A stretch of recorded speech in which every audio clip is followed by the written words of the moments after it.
Welcome to the Win, Make, Give podcast. Chad Himes here, and I am joined by Bob Stewart. Hey, Bob. Chad, how you doing, my friend? Bob, I'm a little caffeinated right now. Woohoo! Why is that? Might be appropriate for the episode we're about to record today. So, Bob, we've been doing our business profiles. We've been looking at some great companies. We've talked about Nike. We've talked about McDonald's. We've talked about some fantastic companies so far, and we've got another one to talk about today. Yet, you've got some thoughts about this company.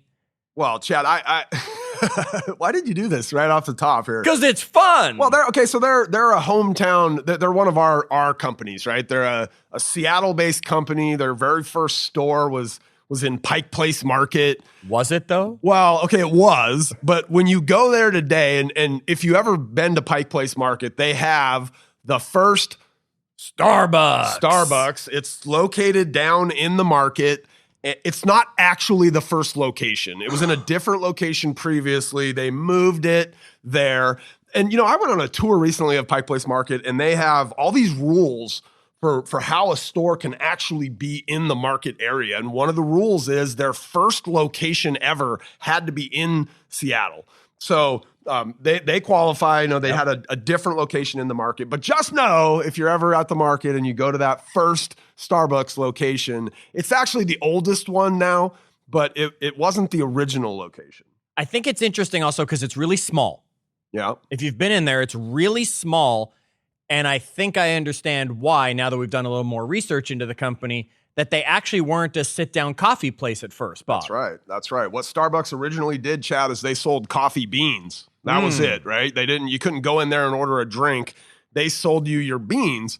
And one of the reasons for that, so the original founders of Starbucks, not Howard Schultz, right? What? Yeah, Howard Schultz is the guy, CEO. We all think of him as the founder, and he's kind of the one that made Starbucks a household name. But the original Starbucks kind of operation was founded by a couple of guys, Jerry Baldwin, Zev Ziegel, and Gordon Bowker. And these guys basically stumbled across Alfred Pete. And many of us have heard of Pete's Coffee. Yep. So they stumble across this guy, Alfred Pete, who was out of Berkeley, California in the early 70s. And they stumble across his coffee beans. And look, I'm not old enough to understand this, but apparently during that time period, coffee was not what coffee is today, right? No, it was drip coffee. It was the little, you put the grounds in and it just percolated and it was horrible stuff. I don't drink it, but it was horrible. Watery. And I can even remember my grandparents, they drink Sanka and these different, either instant coffees or coffee out of a can, right? Yep. And that's what most Americans thought of as coffee. And this Alfred Pete he was a Dutch guy who'd been raised by a father who was actually a coffee trader. Right. And Alfred he'd moved to the United States in the 50s, and he started importing coffee beans from around the world and bringing them into his Pete's Coffee store. Again, a coffee roasting bean place, right? And these three Starbucks guys, or they end up becoming the Starbucks guys in the beginning, they stumble on this Alfred Pete guy, and they're really kind of intrigued by this idea of this full flavored coffee. Really the coffee I think many of us kind of identify with today, right? This full flavor, bold tastes and this kind of thing. But the key and the secret to it was the roasting of the coffee beans, Chad. And it was they actually imported these fresh coffee beans, and then they roasted them to the point where the flavor in the coffee beans came out. And so the original Starbucks, and the reason it was small is because all it was a little shop for them to dispense coffee beans out of, essentially. Right. And all they did was R&D what Pete had already created. They basically bought from him and then just resold up in the Seattle area where he was not located. That's right. And so the story goes at this time, Howard Schultz is a young vice president. He was a Harvard guy, and he come from poverty, but it was the first person in his family to go to college. And he ends up at an Ivy League school and gets this MBA education, comes out of there and ends up a few years into his career as a vice president at a plastics company. And this plastics company, one of the products that they designed was coffee makers. And so he's looking one day at some sales reports, and he sees this little shop in Seattle. I think they had 2 or 3 shops at the time that's ordering more coffee machines than like Macy's was. And it stood out as this anomaly to him. And he said, I gotta figure out what's going on here. And he called his wife. He said, I'm going to Seattle to see like what these guys are doing. So he sets up a meeting with them. He flies out there. And what he realizes then when he gets out there is these guys are selling these coffee beans. He has a taste of their coffee, and he's like, it was like nothing he'd ever tasted, right? Full flavored, and the aroma, and even when you walked into the store, and then he realized that they weren't even selling coffee; they were just selling the beans. But then they were selling the machines to the people who were buying the beans, so those people could go home and make their own coffee. Right. So he basically starts on this years-long journey to try to convince these guys to work with him. Ultimately, they say, okay. He leaves this, really prestigious job in Manhattan, the VP and the salary and the weekends at the Hamptons, and he moves out to Seattle to like work for these guys in their bean shop, essentially. So from there, early on in working with these guys, he's on a vacation in Italy, and he kind of experiences the coffee house. Real coffee, the coffee house experience. He sees, in a town where there's all these cafes and people are actually going there and like congregating, and he is inspired by that. So he comes back to Seattle and he tries to convince these three guys that this is a great idea. And what happens? They say no. They say no. They say no, yet the amazing thing is he doesn't stop there. He keeps pushing and pushing and pushing and says, guys, espresso is the way to go. These ways to make coffee other than just coffee, and making it this place to go. And boy, we'll come back to that because he really did create that what's experience. Now considered that third stop, right? There's home, there's the office, and there's Starbucks. Yeah. And right? It's the experience, I think, that he really kind of latched onto. And he had this idea that people would, like communities would congregate around the coffee shop, right? And back then that was not a thing. And it was, in some ways very visionary for him. No, and it was interesting, Bob, because he quit Starbucks. Yeah. I mean, you got a bunch of no's from them. Those guys who were ultimately in control said, no, we don't want to do that. We want to sell beans. That's what we do. Right. And they had bought Pete's Coffee at this time. And they said we were going to focus on that. And he said, well, then I'm out. And after all that time, he left Starbucks. Yet interestingly enough, they were his first financial backers in his new company. And he went out and he created this experience. He created this cappuccino, this espresso, there's more than just coffee when you want to get a coffee. And he started to create this community place to come. The interesting thing about that to me, and I never, in our research, I never stumbled across the actual numbers there, but he took something that people were used to paying a certain amount for, right? 25 cents for a cup or whatever it was back then, right?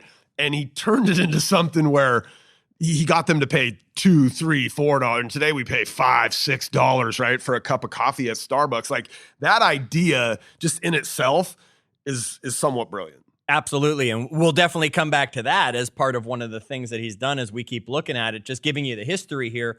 Then what ended up happening is the Starbucks guys decided it was time to sell Starbucks. They were going to go focus on Pete's Coffee. They weren't going to worry about Starbucks anymore.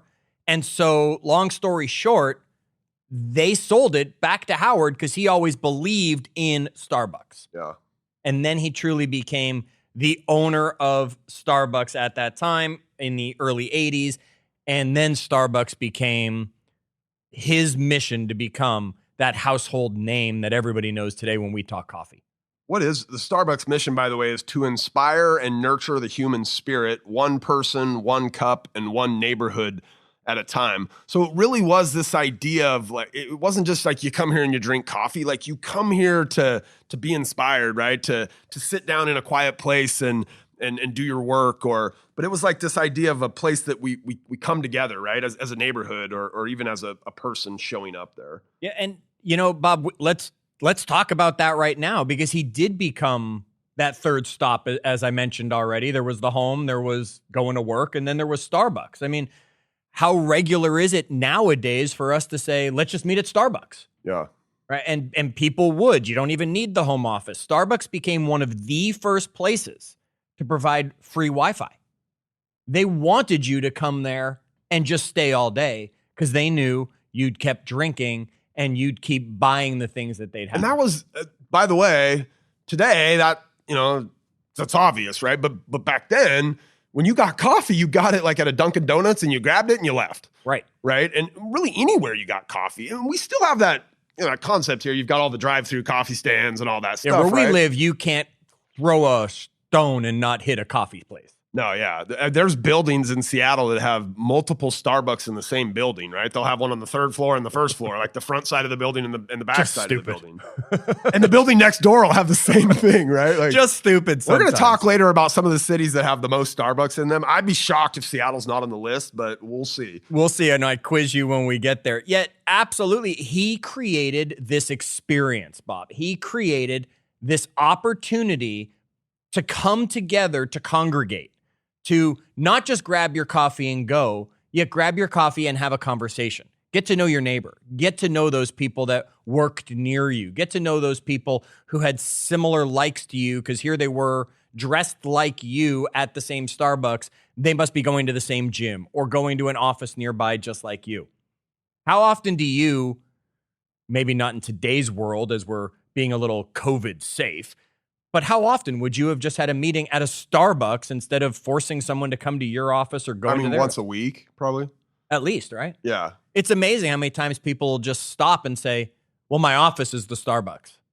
Oh, yeah. I mean, a lot, a lot of our listeners are in the real estate industry, right? And so they're probably using it as an office or meeting clients there, and some of them on a daily basis. Yeah, absolutely. He created something. So let's talk about this growth, because wow, there was growth in Starbucks, right? And we know it went one way and another. It started off a little slow, Bob. Okay. And in 1984 is when they purchased Peet's Coffee. Okay, so that's when the Starbucks guys were still there. And in 86, they had 6 stores, all in Seattle. Okay. They were not intending to grow out of Seattle at all, the original concept. Now, in 1987, late 80s here, is when Schultz took over Starbucks. And in the same year, he expanded to Vancouver, British Columbia, and to Chicago. Okay. Now, 2 years later, he's got 46 stores across the Northwest and the Midwest. So you see, he didn't just kind of spray and pray. Like he focused on a couple areas that maybe he was comfortable or familiar with, the Northwest and the Midwest. Okay. And he knew places that like coffee.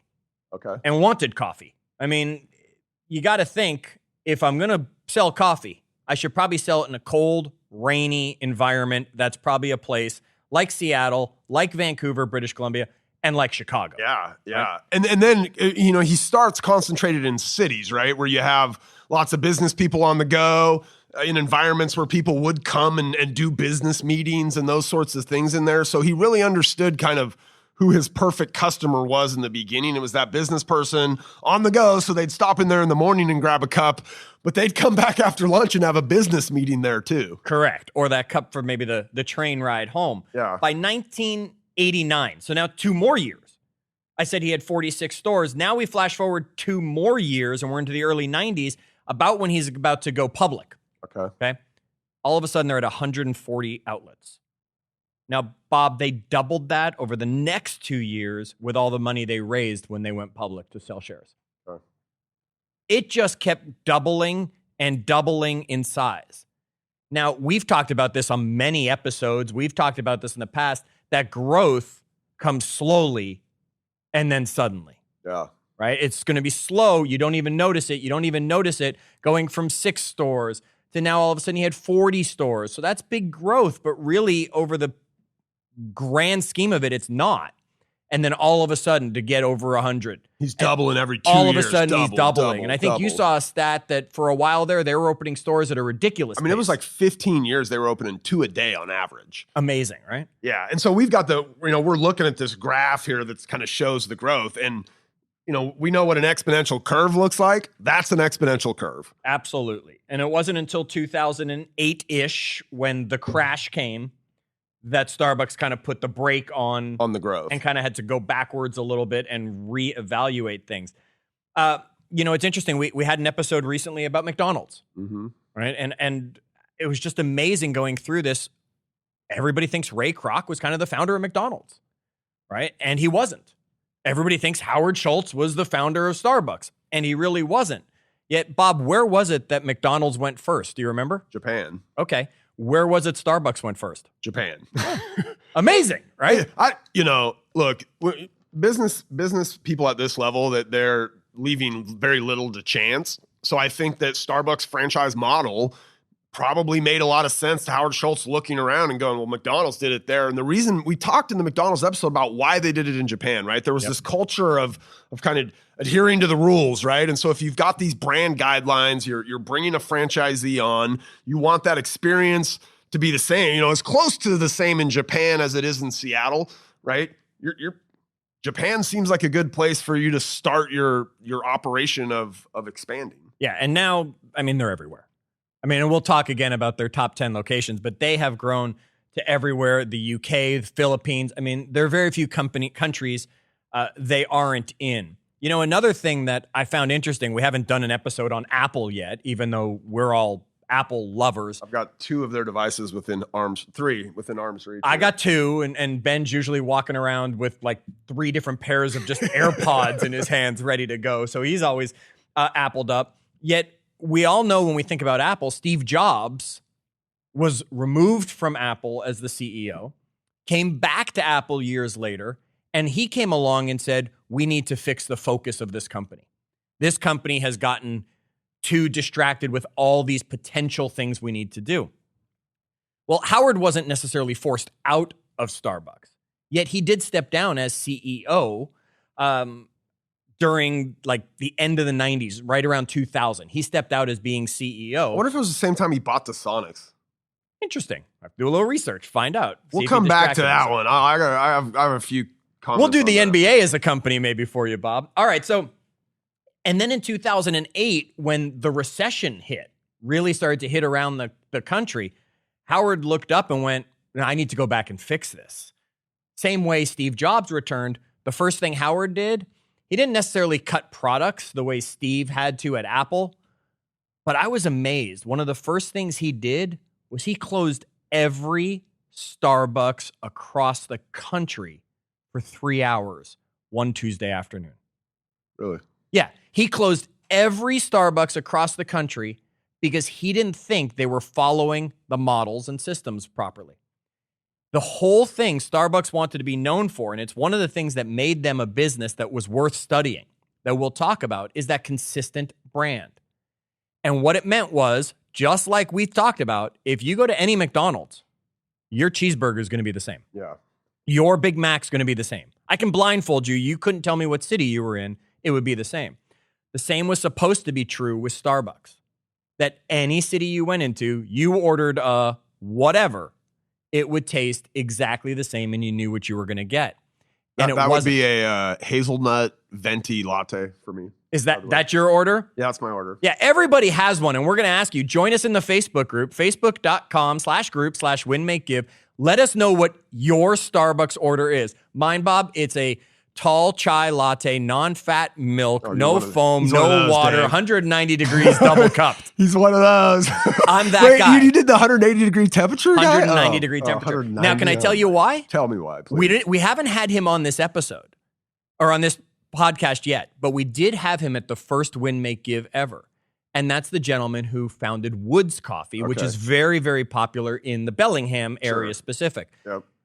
And when I first lived up here is when Nita introduced me to just a chai at Woods Coffee. Okay. And then I went to Starbucks for the first time and it didn't taste the same. And I went back to Woods and I asked them, why is yours so much better? And they taught me how to order the Starbucks one so it would come out closer to theirs, even though it's still not as good. So they lost a bunch of orders from you. That wasn't very smart. No, they only lost orders from me when I was on the road. Got it. So I had the consistency. Got it. Okay. Because you want that. And that's one of the things that made Starbucks great, Bob.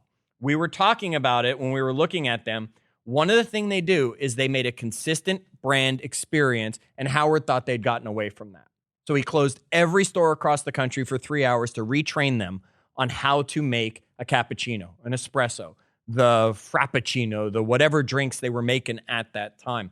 What are some of the other things that they're really consistent about, Bob, that allow us to make them a successful company? You know, they have their own language, right? And this it's a it's a venti, it's a grande, it's a tall, right? If you order a large, they correct you. They teach you their language. Right. And so over time, I almost feel guilty if I order a large, right? And there was many years actually where I'd get up to the window and I'd be like, and I didn't go that often, right, to Starbucks. I have a bone to pick with them, but I'd get up to the window and be like, I want a large. Shoot, what's it called? What's it called? And I felt like I needed to know the language because I was there, right? And then sometimes I'd forget and I'd be like, a large, and they'd say, okay, yeah, venti hazelnut. And now today I go there and it's a venti, right? But And how often do you go somewhere else to order a drink and you order a venti? Yeah. Just because it's and they now know, become right? part of your language. They know, but they probably correct us the other way. It's a large, pompous.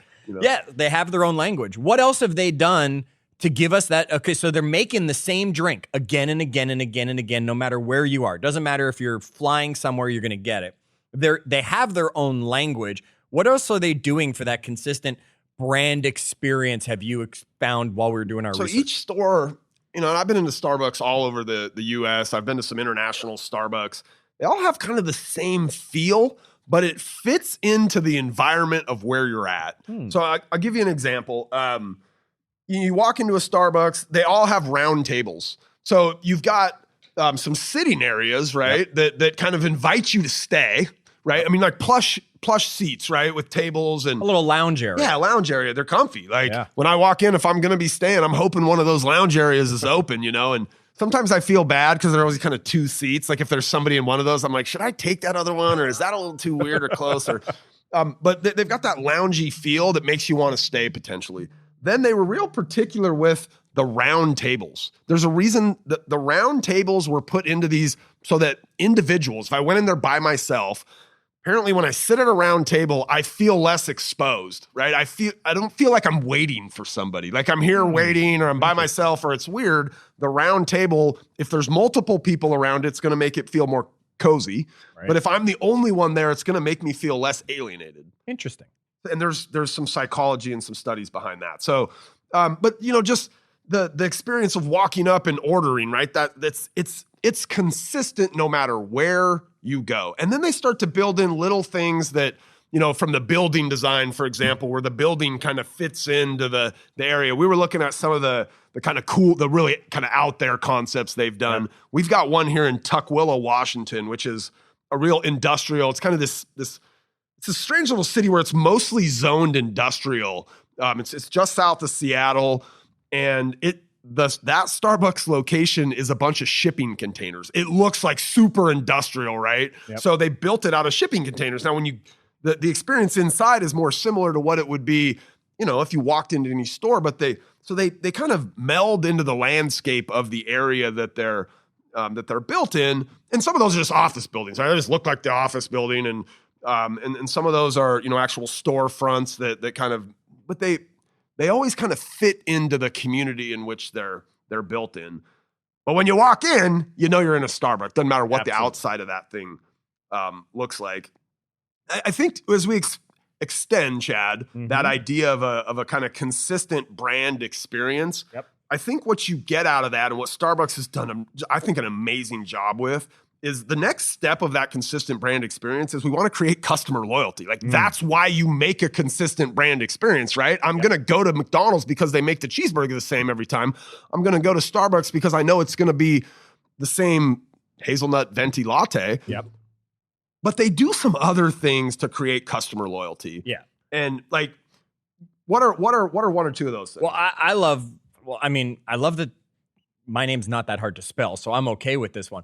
Right? They're writing your name on the cup. They're asking your name when you first come in. That way they can call out your order by name. That way they make you feel like you're part of the family. Yeah. And it's such a subtle thing, but it really does make you, there's just something in it. Now, Bob, you got a story to go with this? Come on. Because Bob's not that hard to spell either. Bob, you're Chad. These are easy names, right? So I go into a Starbucks. This is actually one of the first things I ever posted on Instagram.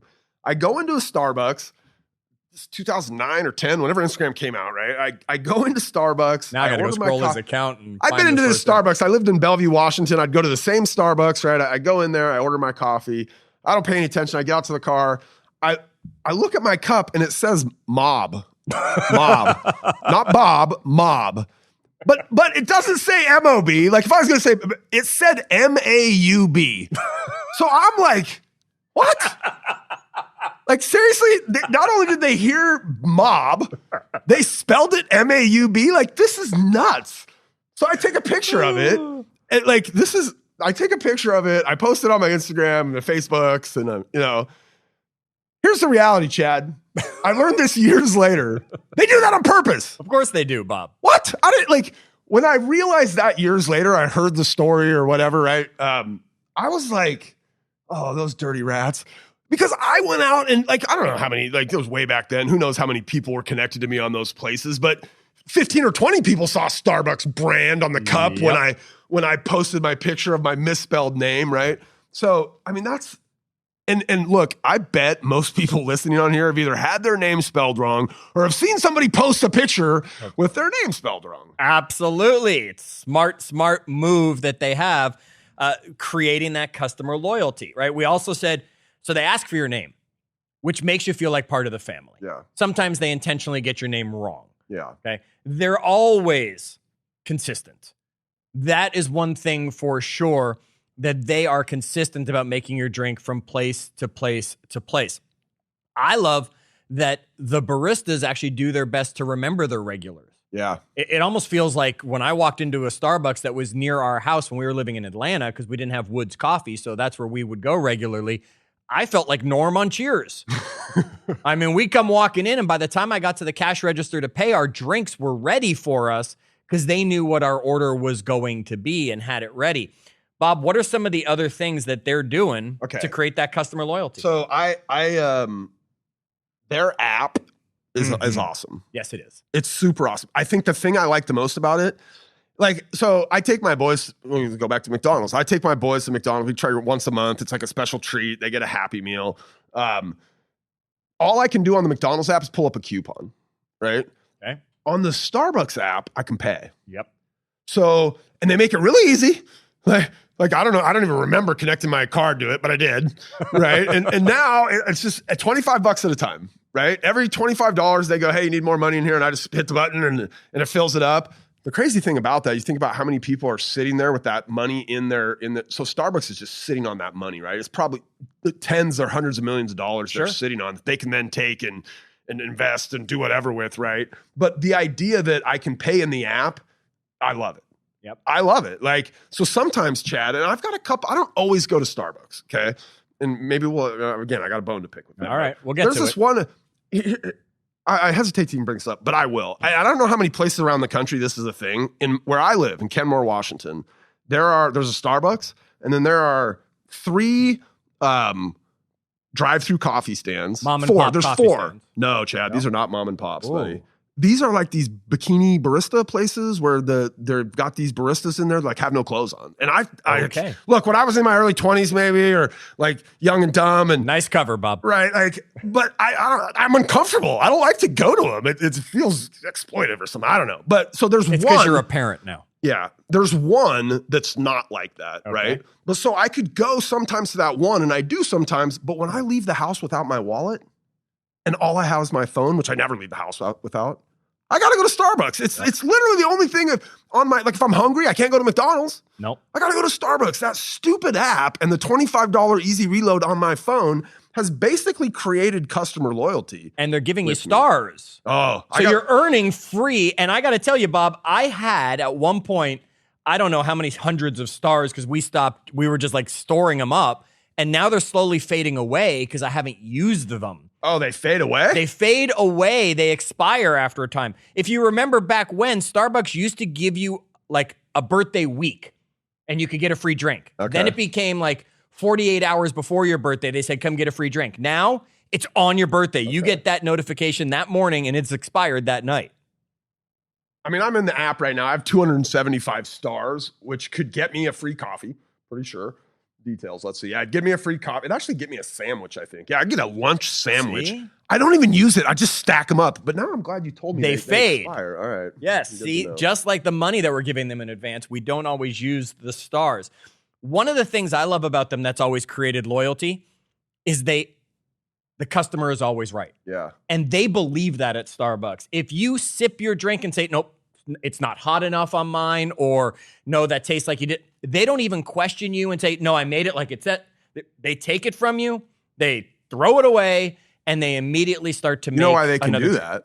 Because they're charging $5 or $6 for a cup of coffee. Sure, but they're there doing it, and other people will see that they'll immediately fix the drink order. It's never the customer's fault. Here's one for you. This is maybe a little known fact. You can order a grande. You can order a smaller size and a larger cup. Yes. Right. So my wife, she just likes the Starbucks drip coffee. So she'll order a tall in a grande cup, and all that extra room she likes for cream. She literally puts all the rest of cream in it.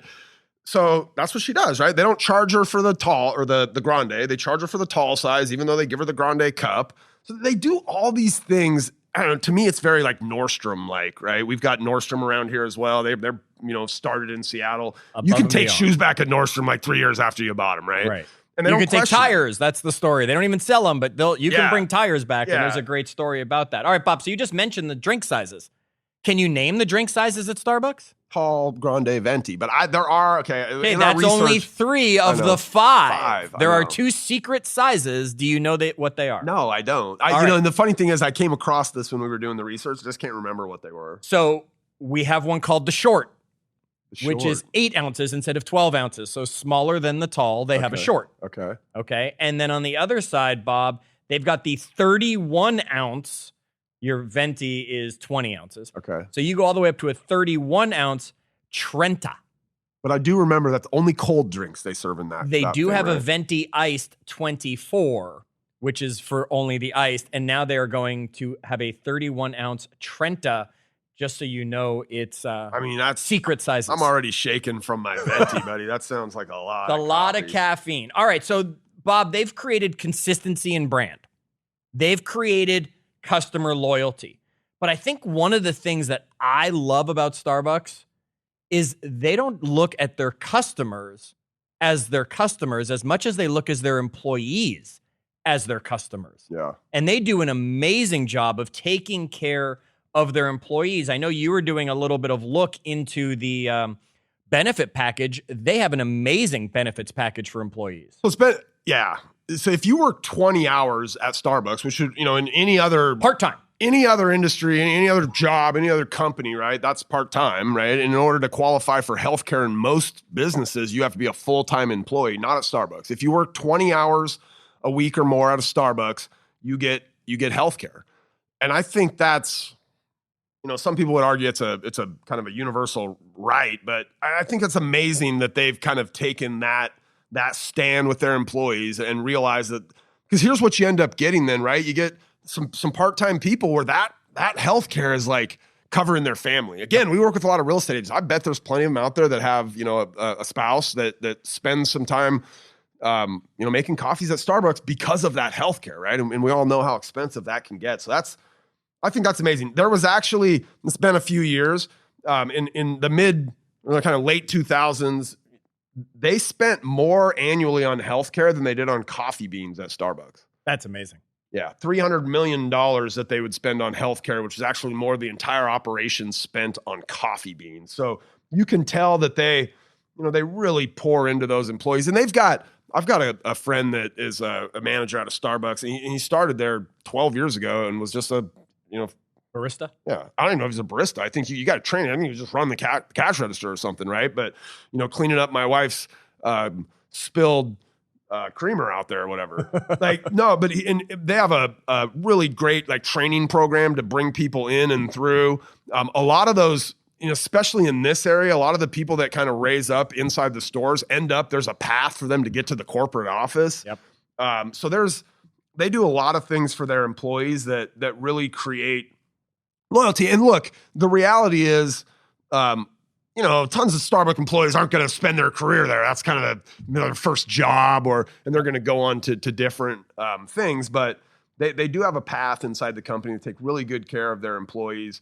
And, one of the things about that path, and anybody listening to this, even if you're a small business owner and you've got 1 or 2 employees, what is that path for them to grow inside of your business? And people can actually start at Starbucks and see a path to to becoming a general manager or owning their own franchise or working in the corporate office. I always love one of the things I know they do is they do tuition reimbursement also. Yeah. So, I mean, you could get out of school and you could go to the military and then they'll pay for part of college, or you could go to Starbucks. Yeah. Right. There aren't too many companies that are actually that focused upon it. And one of the things that, for good or for bad, and I'm not going to get political on it, but one of the things Starbucks has always done is been part of their community. And they get involved. One of the things Howard Schultz always said was that you should get involved with the community, even if that puts community before the profit sometimes. Mm-hmm. And we all know there are times where they will stand up when something is going wrong in the country or when there's a specific issue that needs to be dealt with. Starbucks has no problem facing that, putting the words out there, because they want Starbucks to be a place you come for conversation, not just a place you come to get a cup of coffee. Love that. Here's the last thing I'll say about, it's one thing to like care about your employees, and obviously they're showing that. The other thing is to listen to your employees. And so there are a number of things they've done over the years that were direct feedback from their employees. I think one of the most impactful in 2016, they announced they were going to donate 100% of their leftover food to feed to feed hungry people in the communities that they were operating in, all 7,000 locations across the United States. So they partnered with a company called Feeding America to donate those unsold meals and sandwiches and salads. But this was based on their baristas saying, hey, we're throwing a lot of food away each night. Like, can't we do something with this? And it became a kind of a loud enough thing that they actually, as a company, figured out a way to take all that leftover food and use it to, again, benefit the communities inside of which they operate. All right. So there's a lot to learn from Starbucks. It's consistency is going to be something that you can take into your world. Do your people know what to expect of you? Right? Are they going to be able to count on you to know what's going to happen? I know that if I need this done, Bob's going to be there. He'll get it done. I know certain things. I could have told you before I sat down to record with Bob today that he would be showing up wearing a baseball cap, and I probably could have guessed one of 4 logos that were going to be on the top of it. Or you would have guessed Mickey Mouse? I would have guessed something Disney. I might not have been as specific as the one you've got today. But we know consistency matters. I know when we go get lunch what you're going to be drinking. I know that, right? It's consistency matters, folks. And you can do it in your life. You can do it in your business. Your kids should know what to expect. Kids like rules, right? Your spouse should know what to expect. They need that guidance to be able to know what's coming. Your clients and customers should also know what to expect. So it's that consistency. One of the people that, like, the reason I wear the same hats or I drink the same iced tea, I like other things. Steve Jobs had an impact on me on that, right? Yep. That you've heard the whole story about why he wore the same dang thing every day, right? And then Zuckerberg does it too. I don't know if you guys noticed, like, I am almost getting to that point. I'm in the black t-shirt and these dark pants like almost every day now. We've been meaning to talk to you about you that. I mean, I wash Get a them, second pair. but it simplifies your life, right? Starbucks, when you build a business that has this consistency, there's a certain element of simplicity in that, right? You can focus on the right things. You can double down on making sure that experience is delivered in that simple, consistent way, and you're less apt, right? It's why Jobs eliminated all those product lines. It's why Schultz went out and closed the stores to rededicate everybody to the consistency. Yes. Right? Is people get an experience out of that they'll come back for. They know and they're going to come back. They will. We also know that one of the things they do is they create loyalty, right? And then if you have employees, that they're not just employees. At Starbucks, they clearly have shown us that our employees, they're our family. Yeah. They're part of the organization. They have a voice, and they take care of them. All right, so Mob, I want to ask you a question. I caught that, Chad. Of course you did. I wanted to ask you a question here because I went and I looked up the cities with the largest numbers of Starbucks in the United States as of mid last year. Okay. Because that's when we have our last. And I want to see if you can tell us or how many of the top 10 cities with the largest number of Starbucks in the United States as of mid 2019. Right. So take it away. All right. Chicago, You give me 10, I'll figure it out. You're gonna get what I believe to be the 10 largest cities in the United States is what's about to happen here right now. So you get Houston and Dallas, you get Atlanta, Chicago, New York City, Seattle. Wait, you're faster than me. All right, so Houston and Dallas, Chicago, New York City. You said Atlanta, Seattle. That's 6. 6. Denver.